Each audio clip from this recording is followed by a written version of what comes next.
अगर एक मजबूत टीम को क्रिकेट में हरा दिया जाए तो ये ज़रूरी नहीं कि जिसने छक्का मारा हो टीम को उसी ने जिताया हो, बल्कि ये पूरी टीम की इकट्ठे मेहनत का कमाल होता है जिसे लास्ट में छक्का मार के उसने पूरा कर दिया होता है। उसी तरह देश की आज़ादी के लिए कई हथौड़े पड़े, लेकिन आखिरी हथौड़ा जो गांधी जी और नेहरू जी ने मारा, ज़रूरी नहीं कि आज़ादी उन्हीं ने दिलाई हो। लाला लाजपत राय, बाल गंगाधर तिलक, भगत सिंह, चंद्रशेखर आज़ाद, अशफाकुल्लाह खान, उधम सिंह और नेताजी सुभाष चंद्र बोस ने मिलकर उन्होंने कई हथौड़े मारे, कई चोटें मारी। तब जब आखिरी हथौड़ा गांधी जी और नेहरू जी ने मारा तो आज़ादी उससे मिली। पहली बार नेताजी शब्द गढ़ा गया नेताजी सुभाष चंद्र बोस के लिए, खुद से नहीं, जनता ने उन्हें ये नाम दिया था। बोस का जन्म 23 जनवरी 1897 में हुआ था, कटक ओडिशा में। इनके पिता का नाम था जानकीनाथ बोस। उनकी एजुकेशन यूरोपियन स्कूल कटक से हुई थी। 10वीं क्लास में उन्होंने 10वां स्थान स्कोर किया था 1913 में और उन्हें प्रेसिडेंसी कॉलेज में एडमिशन मिला। बाद में उन्हें प्रेसिडेंसी कॉलेज से एक्सपेल कर दिया गया क्योंकि वो थोड़ा नेशनलिस्ट थे, एक्टिविस्ट थे। 1916 में उन्हें कॉलेज से निकाल दिया गया। वो कहते हैं ना, देशभक्ति का जुनून जब सर पे चढ़ जाता है तभी करियर छोड़ के राष्ट्र सेवा में बड़ा मज़ा आ जाता है। ब्रिटिश सरकार ने भारत के हेल्थ सर्विसेज का बुरा हाल किया था, इतना नज़रअंदाज किया था कि बड़ी बड़ी बीमारियों का अटैक चल रहा था और ये गरीबों की सेवा करना चाहते थे। Plague, cholera, malaria, chickenpox, smallpox, influenza जैसी खतरनाक बीमारियां थी। इसी दौरान कोलेरा के कारण 2.5 लाख लोगों की मौत हो चुकी थी।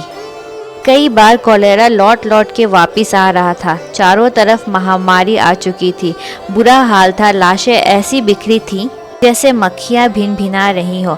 मक्खी मच्छरों की तरह लाशें पड़ी हुई थी। कहीं माँ अपने बच्चे की लाश गोद में लेकर रोई जा रही थी तो दूसरी तरफ बेटा अपने पिता के लाश के पास जोर जोर से रो रहा था। इनका दिल एकदम पसीज गया, ये घबरा गए। बोस लावारिस लाशों का अंतिम संस्कार किया करते थे।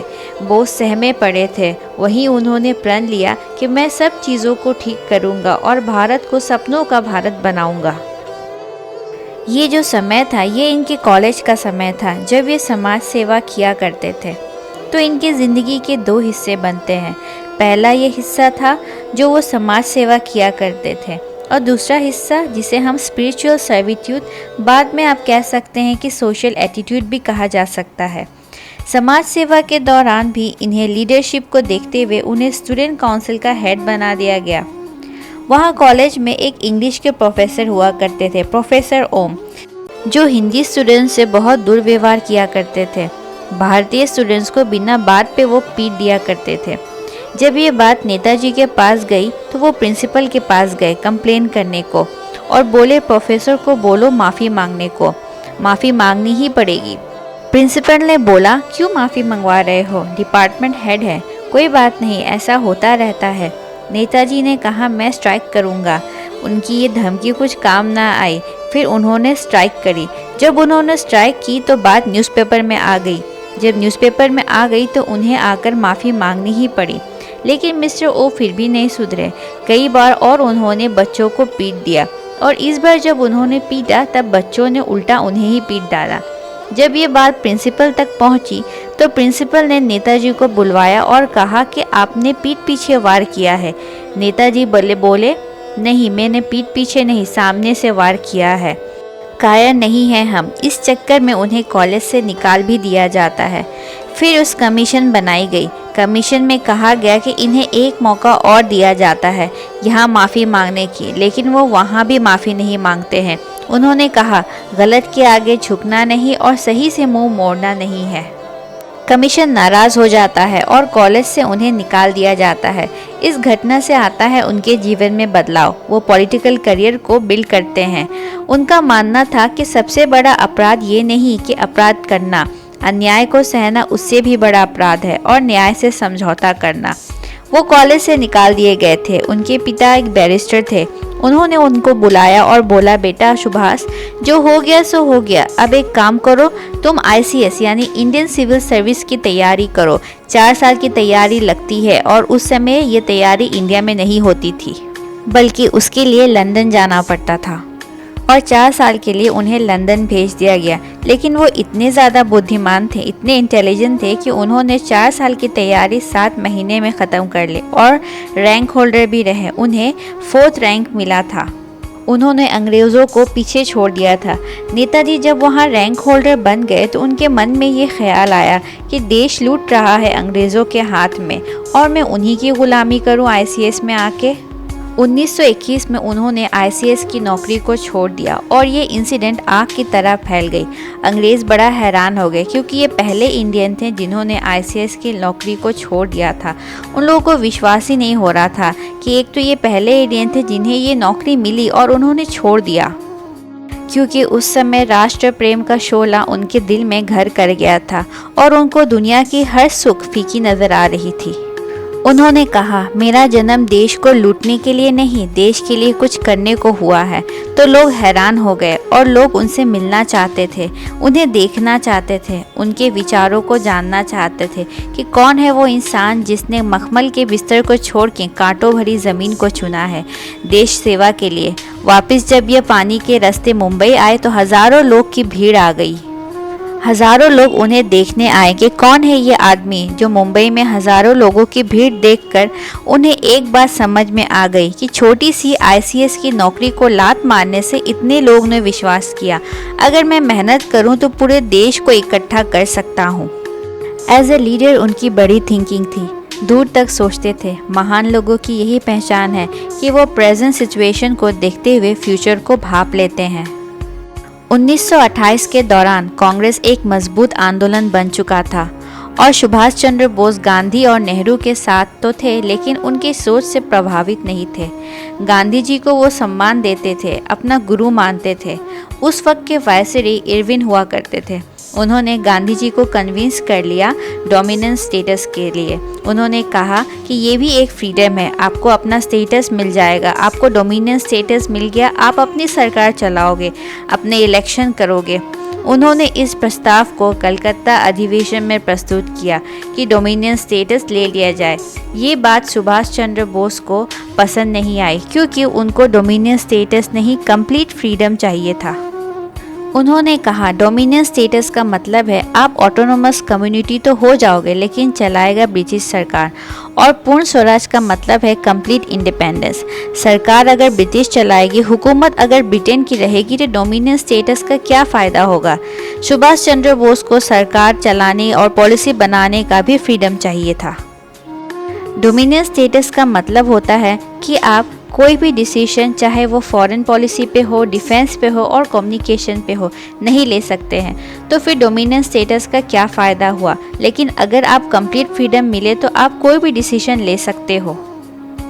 डोमिनेंस स्टेटस का प्रभाव ऐसा पड़ता कि भारत ना तो मिलिट्री पावर पर काम कर सकता था, ना दूसरे मुल्क के साथ व्यापार कर सकता था। उसे कोई भी डिसीजन लेने से पहले ब्रिटिश असेंबली से जाके उससे परमिशन लेना पड़ता। नेताजी बिल्कुल क्लियर थे कि अपने को कंप्लीट फ्रीडम चाहिए, ना कि डोमिनेंस स्टेटस। भारत अगर किसी भी तरह का कानून ही नहीं बना सकता तो फिर डोमिनेंस स्टेटस का क्या फ़ायदा होता। ब्रिटिश जिसे चाहे पावर पे ला सकती थी और हटा सकती थी।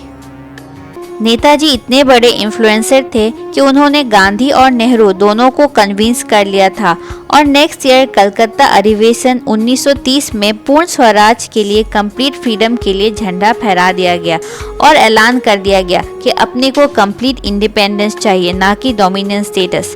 जैसे जैसे समय बढ़ता गया, नेताजी का कद गांधी जी से बड़ा होते गया। 1939 का समय था। गांधी को ये अच्छा नहीं लग रहा था कि ये गरम दल बनते जा रहे हैं, क्योंकि गांधी और नेहरू नरम दल के थे, यानी नॉन वायलेंट टाइप के, और नेताजी चाहते थे कि दुनिया भर में लड़ाई हो रही है तो हम भी लड़ेंगे, हमको क्यों पीछे रहना चाहिए। वर्ल्ड वार सेकेंड का टाइम है, इस समय ब्रिटिश कमज़ोर होंगे, हमें उन्हें हरा देना चाहिए, यही टाइम था। गांधी जी बोले, नहीं नहीं, मुझे आपका तरीका पसंद नहीं आ रहा, क्यों ना हम इलेक्शन करवा लें। 1939 के प्रेसिडेंशियल इलेक्शन के लिए सुभाष चंद्र बोस खड़े हुए और गांधी ने सोचा क्यों ना सुभाष को हरा दिया जाए। वो साउथ से सीतारमैया को लेकर आए और सारे कांग्रेस के सदस्य और कार्यकर्ता से कहा, सीतारमैया को वोट दो। अगर सीतारमैया जीता यानी मैं जीता, सीतारमैया मेरा आदमी है। गांधी जी ने सीतारमैया के लिए कैंपेन करना शुरू कर दिया। नेताजी सुभाष चंद्र बोस भी इलेक्शन के लिए गांधी का आशीर्वाद लेकर आगे बढ़े और जब चुनाव के नतीजे आए तो सब हैरान हो गए। गांधी जी के उम्मीद से विपरीत यानी उल्टे नतीजे आए। सीतारमैया को 1375 सीट्स मिले जबकि सुभाष चंद्र बोस को 1580 सीट मिले। क्योंकि सुभाष चंद्र बोस का कद बहुत बढ़ चुका था, लोग गांधी से ज़्यादा उन्हें पसंद करने लगे थे। ये ध्यान देने वाली बात है।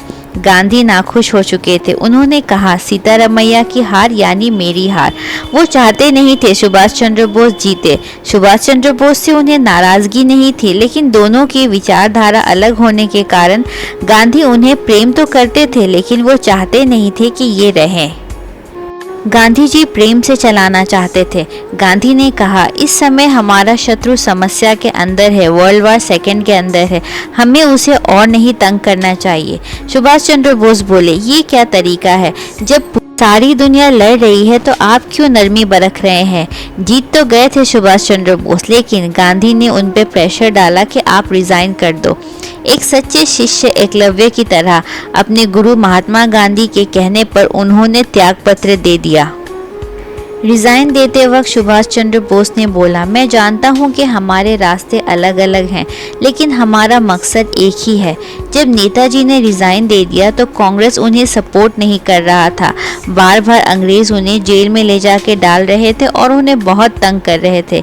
ये जब बाहर आए तो उनके पीछे जासूस छोड़ दिए गए, उनके घर पर नज़र रखी जा रही थी। सुभाष चंद्र बोस कुछ कर रहे हैं या नहीं, ये इनकी पल पल की खबर अंग्रेज़ों को दी जा रही थी। जब इन्होंने देखा कि भारत में कुछ हो नहीं रहा तो इन्होंने कांग्रेस को सपोर्ट किया कि आप करो जो करना है, और खुद देश के बाहर निकल के ग्लोबल एलियंस बिल्ड करने को सोचा, जियोपॉलिटिकल एडवांटेज लेने को सोचा। वो बहुत इंटेलिजेंट थे, दुनिया भर में क्या हो रहा है सारी खबर रखते थे। उस समय वर्ल्ड वार सेकेंड में दो ताकतें आपस में लड़ रही थी, एक था एक्सिस एलियंस और दूसरा एलाइड पावर्स। एक्सिस एलियंस में था जर्मनी, इटली, जापान, और एलाइड पावर्स में था इंग्लैंड, फ्रांस, पोलैंड, यूएसए और सोवियत यूनियन।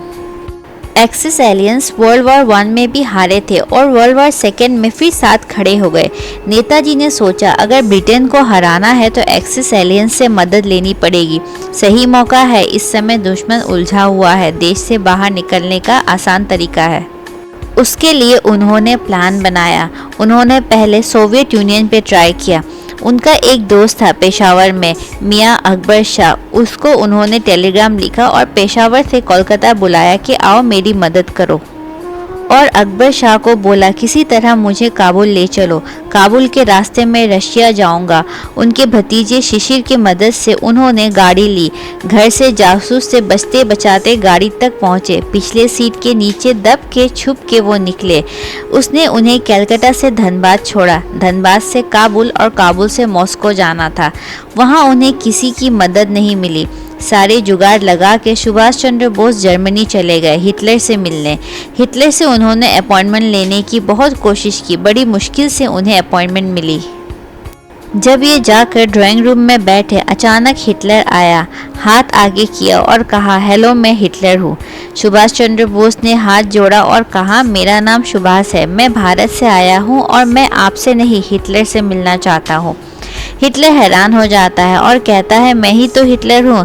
फिर वो वापस लौटकर अंदर चला जाता है और वहाँ से फिर एक और आदमी आता है और कहता है हेलो मैं हिटलर हूँ। सुभाष चंद्र बोस फिर खड़े हो गए और बोले हेलो मैं सुभाष हूँ, भारत से आया हूँ, मुझे आपसे नहीं हिटलर से मिलना है। सब हैरान हो गए और कहा यही तो हिटलर है। सुभाष चंद्र बोस ने फिर मना कर दिया और बोले मैं हिटलर से मिलना चाहता हूँ। 3-4 लोग बाहर गए आए और सभी सुभाष चंद्र बोस ने ये कहा कि मैं आपसे नहीं हिटलर से मिलना चाहता हूँ।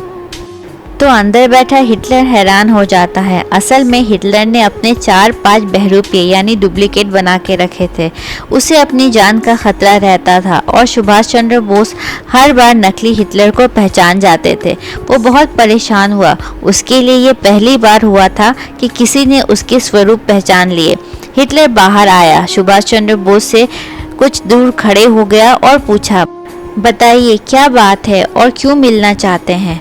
तभी सुभाष चंद्र बोस हाथ जोड़ के खड़े हो गए और बड़े प्रेम से कहा, मैं सुभाष चंद्र बोस हिंदुस्तान से आया हूँ और आपका बड़ा आभारी हूँ कि आपने मुझे मिलने का अवसर प्रदान किया। हिटलर बड़ा हैरान हुआ। उसने सोचा कि इसने मुझे पहचाना कैसे। हिटलर निकल के बाहर आया और पूछा, सारी बातें छोड़ो, तुमने मुझे पहचाना कैसे। दुनिया में कोई पहचान नहीं पाया। ये सारे डुप्लीकेट, मेरे ये सारे स्वरूप सारे दुनिया में घूम आते हैं और सारा काम कराते हैं। तुमने पहचान लिया। तभी सुभाष चंद्र बोस ने कहा, मैं आपके चौखट पे आया हूँ आपसे मदद मांगने, और आपका स्वभाव थोड़ा एटीट्यूड वाला होना चाहिए, यानी गर्व वाला होना चाहिए था। और आप आके पहले हाथ बढ़ा के बोले कि मैं हिटलर हूँ। तभी मैं समझ गया कि आप हिटलर नहीं हो। मैं एक गुलाम देश से आया हूँ जो अपने फ्रीडम के लिए स्ट्रगल कर रहे हैं, आपसे मदद मांगने। तो आपके चेहरे पे वो घमंड, वो एटीट्यूड नज़र नहीं आया। तो आपके जो कॉपी थे वो राइट बिहेवियर डिस्प्ले नहीं कर रहे थे।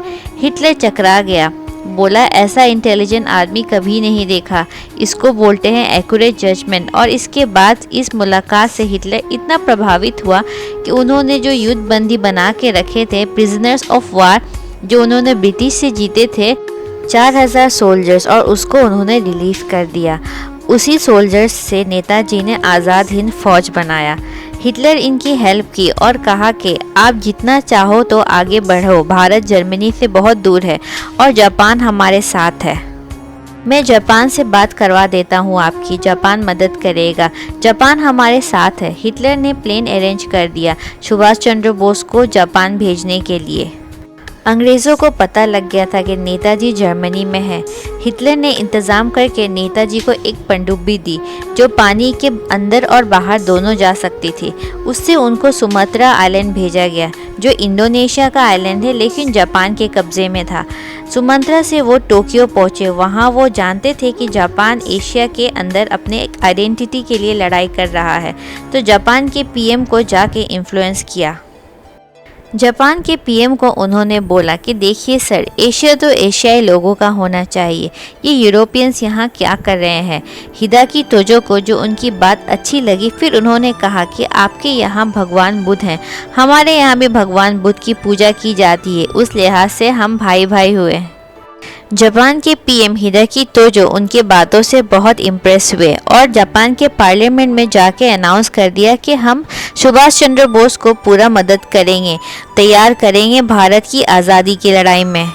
जापान और सिंगापुर में लड़ाई चल रही थी। वो जानते थे कि अंग्रेज़ों की सेना इस वक्त सिंगापुर में है, ये अच्छा मौका है अंग्रेज़ों को हराने का। वहाँ अटैक करके वहाँ 85,000 सेना थी जिसमें 45,000 इंडियन थे। उन्होंने पहले एक योजना बनाई।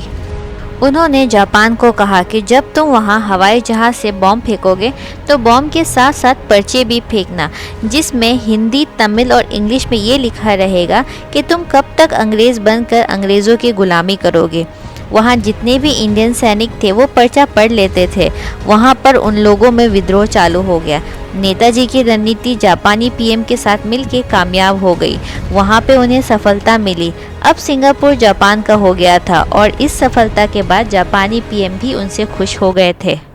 ब्रिटिश आर्मी में जो 45,000 इंडियन सोल्जर्स थे उनको जापानी पीएम ने वापस कर दिए थे। रास बिहारी बोस, जिसके माध्यम से इंडियन आर्मी की तैयारी होती थी, नेताजी को सौंप दिए गए और फिर तैयार हुआ आज़ाद हिंद फौज। अंग्रेज़ अलर्ट हो चुके थे कि ये बहुत बड़ी तैयारी कर रहे हैं। जापानी सेना बर्मा जीत चुकी थी, बर्मा अब उनका था। नेताजी ने कहा कि हम बर्मा के रास्ते भारत घुसेंगे और जापानी पीएम ने पूरा सहयोग दिया। नागा पहाड़ी यानी नागालैंड के पहले पहाड़ियों में जाएंगे, फिर मैदानी इलाकों पर जाएंगे। आज़ाद हिंद फौज ने ब्रिटिश आर्मी को नागालैंड से खदेड़ा और मणिपुर में पहली बार तिरंगा लहराया गया। मानते तो ये दिल से गांधी भी थे कि हमारे देश को अनडिवाइडेड रहना चाहिए, क्योंकि गांधी ये जानते थे कि जिन्ना कितना भी शोर मचा ले, भारत के हिंदू और मुसलमान किसी एक लीडर को मानते थे तो वो सुभाष चंद्र बोस ही थे। 1943 में जब बर्मा के अंदर रंगून में ये अपनी फौज इकट्ठा कर रहे थे, सबसे योगदान मांग रहे थे, उस योगदान के दौरान वहाँ एक मुस्लिम व्यक्ति आया। उसने बोला, सुभाष चंद्र बोस जी, मैं आपको अपना सब कुछ देने को तैयार हूँ। मेरे पास कुछ करोड़ रुपए हैं। उस वक्त कुछ करोड़ रुपए बहुत मायने रखते थे। मैं अपना घर बार, अपना परिवार, सब कुछ देने को तैयार हूँ। नेताजी ने कहा, तुम क्यों मुझे अपना सब कुछ दे दोगे तो घर कैसे चलाओगे? तो उसने बोला, अब घर थोड़ी चलाना है, मैं, मेरी पत्नी और मेरे बच्चे भी आपकी फौज में हैं। गांधी जी ये बात जानते थे। इनफैक्ट ये बात जिन्ना ने भी बोला था कि अगर सुभाष चंद्र बोस प्रधानमंत्री बनते हैं तो मुसलमान अलग नहीं होंगे, उन्हें अलग पाकिस्तान की आवश्यकता नहीं है। सुभाष चंद्र बोस फिर भी गांधी जी की बहुत रिस्पेक्ट करते थे। सिंगापुर में जब वो आज़ाद हिंद फौज की तैयारी कर रहे थे तो एक रेडियो सिग्नल से उन्होंने कहा था कि गांधी जी की रिस्पेक्ट करो, वो राष्ट्रपिता हैं। लेकिन इंडिया में सुभाष चंद्र बोस की एक्सेप्टेंस बहुत ज़्यादा थी। अगर 1945 में ये ज़िंदा होते तो उम्मीद थी कि देश के पहले प्रधानमंत्री यही बनते, क्योंकि इनसे ज़्यादा इंटेलिजेंट, जीनियस, विजनरी, क्योंकि बाकी सब तो हिंदुस्तान में लड़ते थे, इन्होंने जियोपॉलिटिक्स समझ के दूसरे देश जाके अपनी सेना बनाई। इनसे ज़्यादा इकोनॉमी को समझना, इंडस्ट्रियलाइजेशन को समझना, ब्यूरोक्रेसी को समझना, सोशल सिविक्स को समझना, डिप्लोमेसी को समझना, जियोपॉलिटिकल पार्टनरशिप को समझना, इनके पास शायद बुद्ध आदित्य योग था। बुद्ध आदित्य योग वो योग होता है कि आप जब भी कुछ कहें पूरी दुनिया आपकी बात माने। ये अपनी बातों से हर किसी को इन्फ्लुएंस कर देते थे। चांसेस थे कि अगर ये रह जाते तो उसके बाद पाकिस्तान बनता ही नहीं, भारत का बंटवारा होता ही नहीं, क्योंकि गांधी जानते थे ये अनडिवाइडेड चाहते हैं और जिन्ना सिर्फ इन्हीं के कंट्रोल में आ सकते थे, वो और किसी की नहीं सुनते थे। पर दुर्भाग्यवश हुआ ये कि 1945 वर्ल्ड वॉर सेकेंड में यूएसए ने हिरोशिमा नागासाकी पे एटम बम गिरा दिया और जापानीज लोग पीछे हट गए। जितना कर सकते थे जापानीज ने बहुत सपोर्ट किया, इसके आगे ये संभव नहीं था। नेताजी सुभाष चंद्र बोस पहले ऐसे व्यक्ति थे जिन्होंने महिलाओं की भी फौज तैयार की थी, रानी लक्ष्मीबाई के नाम से, रानी लक्ष्मीबाई ब्रिगेड। पीछे से सुभाष चंद्र बोस ने नॉर्थ ईस्ट से अपनी फ़ौज को वापस बुलाया, क्योंकि वहां खाने, आर्म्स एंड एम्यूनेशंस की सप्लाई रुक गई थी। सुभाष चंद्र बोस उस समय अल्टरनेट प्लान को बिल्ड कर रहे थे। उन्होंने सोचा वियतनाम जापान के पास था तो वो वहाँ से फ़्लाइट लेकर मॉस्को जाना चाहते थे। वर्ल्ड वॉर सेकेंड ख़त्म हो चुका था हिरोशिमा नागासाकी के साथ, तो उन्होंने सोचा एक नया एलियंस बिल्ड करने को, कुछ नई स्ट्रेटजी बिल्ड करके वियतनाम से मॉस्को जाते वक्त ये खबर आई कि मॉस्को जाते वक्त ताइवान में उनका प्लेन क्रैश हो गया है और उनकी मौत हो गई। खैर उनका देहांत हुआ कि नहीं ये एक बहुत बड़ा सस्पेंस है। भारत में अंग्रेज़ों ने सारे लीडर्स को पकड़ लिया। वो क्राइम वार के तहत हमारे यहाँ के आर्मी को अधिकारी से जो आज़ाद हिंद फौज के साथ थे उन सभी को पकड़ के देशद्रोह के मुकदमे उन पे चलाने लगे। यहाँ पे नेताजी बहुत काम कर चुके थे। पूरी दुनिया में खबर फैल चुकी थी कि उनका देहांत हो चुका है, वो जीवित नहीं रहे। पूरे देश का मनोबल टूट रहा था, लेकिन गुस्सा भी बहुत बढ़ रहा था। 3 बहुत सुपीरियर लीडर थे जिसमें शहनवाज हुसैन, गुरबख्श सिंह ढिल्लों और पीके सहगल। ये तीनों के करेज ऐसे थे कि जब अंग्रेज़ों ने इन्हें दिल्ली में बुला के तंग करना शुरू किया तो उन्होंने बड़े मजबूत के साथ बोला कि आज़ाद हिंद फौज के साथ हमने लड़ के ठीक किया। ये सारी बातें अखबार में आ गई। नेताजी सुभाष चंद्र बोस का देहांत हो गया, सीनियर लीडर्स पकड़े गए और सारी बातों से देशवासियों का गुस्सा बढ़ गया। नेताजी सुभाष चंद्र बोस सबसे बड़े कंट्रीब्यूटर थे हमारे देश की आज़ादी के लिए। ये आपको ऐसे पता चलेगा कि तुरंत हर हफ्ते नए नए खबर आने लगी थी। रॉयल नेवी जो ब्रिटिश की नेवी थी वहाँ अंदर से ही बगावत होने लगी थी। जितने भारतीय नेवी थे उन्होंने विद्रोह कर दिया था। उन्होंने कहा भारत छोड़ो, अब हम तुम्हारे अंदर काम नहीं करेंगे। रॉयल एयरफोर्स जो ब्रिटिश एयरफोर्स था जिसके अंदर भारतीय सैनिक थे वहाँ पर भी बगावत होना शुरू हो गई थी। कुल मिला के 20,000 सैनिकों ने बगावत कर दी थी। ये खिलाफत और बगावत बढ़ने लगी थी। जय हिंद के नारे और बढ़ने लगे। रॉयल नेवी और रॉयल एयरफोर्स के बाद बचे इंडियन आर्मी, वहाँ भी विद्रोह चालू हो गया। ये विद्रोह अंदर अंदर बहुत फैल गया था। अब अंग्रेज़ों को लगने लगा भाई अब इन पे भरोसा करना संभव नहीं है। भारत में जो ब्रिटिश आर्मी थी वो सिर्फ 40,000 थी और इंडियन आर्मी 25 लाख थे। 40,000 British army 25 lakh Indian army को कंट्रोल किया करती थी।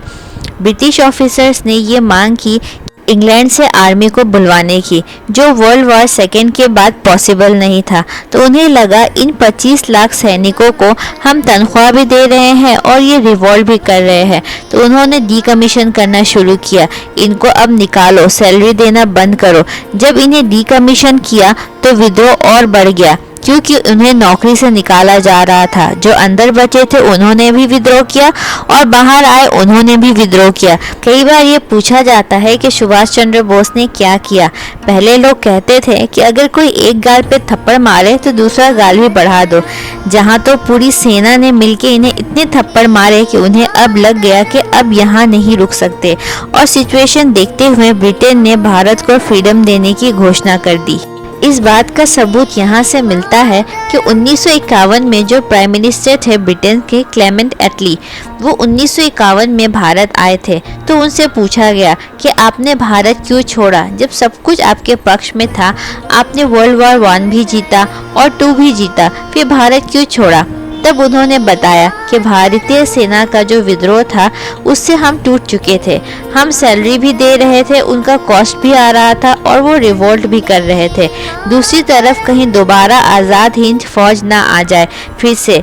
तब क्लेमेंट एटली को पूछा गया कि जो नरम दल थे यानी नेहरू और गांधी, उनका कितना प्रभाव था। तब क्लेमेंट एटली ने कहा उनका तो कोई प्रभाव ही नहीं था, सारा प्रभाव आज़ाद हिंद फौज का था। क्लेमेंट एटली वही थे जिन्होंने इंडियन इंडिपेंडेंट एक्ट पर सिग्नेचर किया। उन्हीं के हस्ताक्षर से हमें फ्रीडम मिली। नेताजी की मौत के कई सारे रहस्य हैं। 18 को अगर उनकी मौत हुई तो 23 तारीख को उसकी खबर क्यों आई 5 दिन बाद। क्यों सुभाष चंद्र बोस को अंग्रेज़ों ने कैद करके टॉर्चर तो नहीं किया। बॉस जीवित है या फ्रेंच सीक्रेट सर्विसेज में इन्वॉल्व हो गए, ये भी एक रहस्य है। कहा यह भी जाता है कि बॉस आगे चल के गुमनामी बाबा बन गए। उनकी मौत के कई सारे रहस्य हैं। मुखर्जी कमीशन के अनुसार ताइवान की रिपोर्ट के मुताबिक ऐसा कोई प्लेन क्रैश हुआ ही नहीं था। उनकी अस्थि कलश जो आज भी रंकोजी मंदिर में रखी गई है, उसका डीएनए टेस्ट क्यों नहीं हुआ। बॉस की मौत के कई सारे रहस्य हैं। UK intelligence, US intelligence, Russia intelligence ने बहुत सारे रिसर्च किए लेकिन कुछ हासिल नहीं हुआ। बहुत सारे कमीशन ने अपने अपने तरफ से डेथ की रिपोर्ट दी। शहनवाज कमीशन 1955, उन्होंने कहा कि ये प्लेन क्रैश था। खोसला कमीशन 1970, उन्होंने भी कहा ये प्लेन क्रैश है। मुखर्जी कमीशन 1999, उन्होंने अनसेटिस्फैक्ट्री रिजल्ट दिया। विष्णु सहाय कमीशन ने कहा कि गुमनामी बाबा थे ही नहीं। उनकी मौत के इतने सारे रहस्य हैं। नेताजी एक ऐसे व्यक्ति थे जो इंडस्ट्रियलाइजेशन ला सकते थे। उनका देह अंत हुआ है, उनके विचारों का अंत नहीं हुआ है। उनके प्रति हमारे विचारों का अंत कभी नहीं हो सकता। हिंदुस्तान आज भी आज़ाद हिंद फौज की कुर्बानी को याद करता है। हिंदुस्तान को एक ऐसे ही नीडर और बेबाक लीडर की ज़रूरत है।